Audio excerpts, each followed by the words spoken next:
अस्सलाम वालेकुम दोस्तों, मैं हूं फयाज़ महमूद और आप देख रहे हैं फयाज़ महमूद यूट्यूब चैनल। उसके बाद आप इसको पीछे थोड़ा सा लेकर जाएं तो chief justice of supreme court US की उन्होंने एक जो है वो स्टेटमेंट जारी किया था। बड़ा रेयर होता है कि उसकी तरफ से जज साहब की तरफ से कोई स्टेटमेंट इशू किया जाए, बहुत रेयर होता है उधर भी।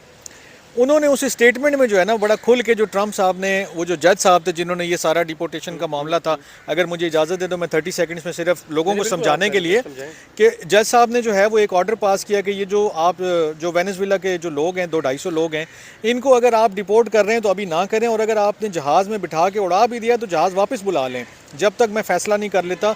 और आइंदा कुछ दिनों के लिए उन्होंने टेम्प्रेरी बैन भी लगा दिया। जब ये सारा फैसला आया ना तो ट्रंप ने एक ट्वीट किया, उन्होंने बड़ा सख्त ट्वीट किया, उन्होंने क्रूक्ट भी लिखा इन जज साहब को और बाकी लोगों को भी, एक जर्नल स्टेटमेंट उन्होंने लिखा और उन्होंने कहा कि जी ऐसे ही लोग होते हैं और ये और वो फलाना, और फिर इन लोगों का जो है वो मुआवजा होना चाहिए। इम्पीचमेंट वाली जो बात है, इस इम्पीचमेंट वाली बात के ऊपर जो है वो chief justice of supreme court US जो है उन्होंने स्टेटमेंट जारी किया। उन्होंने कहा कि जी ये कोई तरीका नहीं है, मतलब बड़े अच्छे अल्फाज में, मैं तो रफ जनरल अल्फाज में बता रहा हूँ ना। उन्होंने कहा ड्यू प्रोसेस मौजूद है अगर आपको किसी चीज़ से इख्तलाफ है, लेकिन इम्पीचमेंट इस चीज़ का हल नहीं है कि अगर आपको कोई ऑर्डर नहीं समझ में आया या अच्छा नहीं लगा या कोई जज नहीं समझ में आ रहा या उसकी कोई बात नहीं समझ में आई, समझ से आने से मुराद ये कि अच्छा नहीं लगा आपको या आपकी तवक्कुआत के मुताबिक उसने वो नहीं दिया, इट डजंट मीन कि आप उसको जो है सिर्फ मुआवजे ही करेंगे और उसको जो इम्पीचमेंट करेंगे।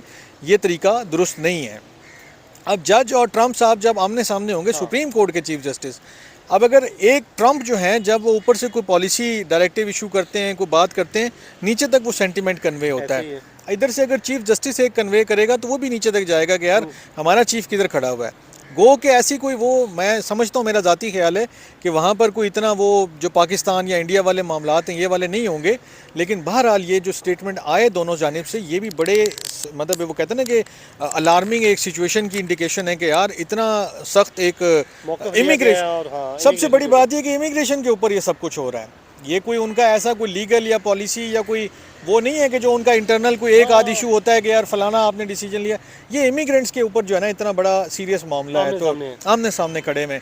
अब ये जो सारी तमीर बांधने का मकसद था वो सिर्फ ये था कि इस वक्त जो एक वो जो फेस ऑफ चल रहा है ना जुडिशरी का और एग्जीक्यूटिव का, इसके अंदर जो इमिग्रेंट्स हैं ना, या तो वो पिस तो रहे ही हैं ऑलरेडी, लेकिन एटलीस्ट मुझे ये लगता है कि ये जो आइंदा आने वाले दिन है ना उसमें उनके लिए कम से कम कोई क्राइटेरिया तय हो जाएगा, कोई एक सिस्टम बन जाएगा।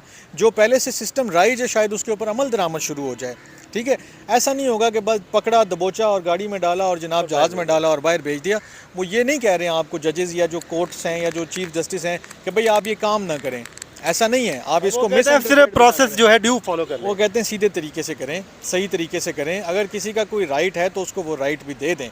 ये ना करें कि यार आप जो है बस जो पकड़ा दकड़ा और जनाब बाहर फेंका।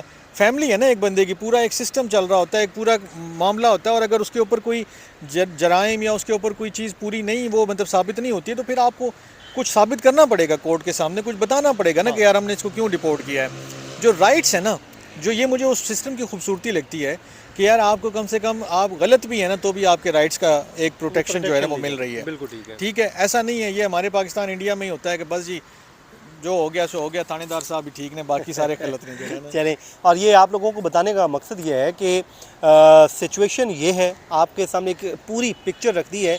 अगर आप लोगों को अब भी लगता है कि कुछ नहीं हो रहा तो फिर उनके लिए अब कुछ नहीं हो सकता। फिर उनके लिए ट्रंप साहब बताएंगे कि वो जब खुद दबोचे जाएंगे तो उन्हें फिर पता चलेगा कि क्या हो रहा है। तो इसलिए जो लीगल प्रोसेस है आप अब भी उसको फॉलो कर लें ताकि आपके लिए मसाइल ना हो। मुझे और रिजवान साहब को इजाज़त दें जी, अपनी दुआओं में याद रखें। अल्लाह हाफ़िज़।